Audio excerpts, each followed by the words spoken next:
Here we have a 2009 Vauxhall Corsa. It's fitted with the 1.2 petrol engine and got roughly 89,000 miles on the clock.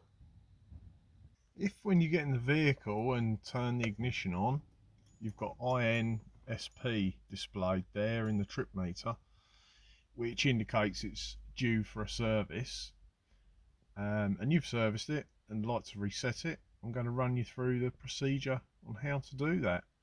All we'll need is the trip reset button there and the brake pedal. Right, so I'm going to start this procedure with the key out of the ignition. Tap that so it illuminates. So you need to put the key in the ignition, put your foot on the brake, hold the brake pedal down, hold that button in, turn the ignition to position 2 and just wait. As you can see, INSP is flashing, inspection.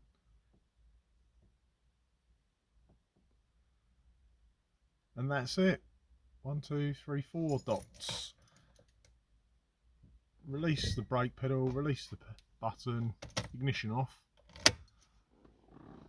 And if I put the ignition back on,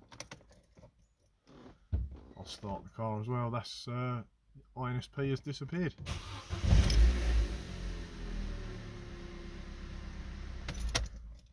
All good. That's it for another 12 months.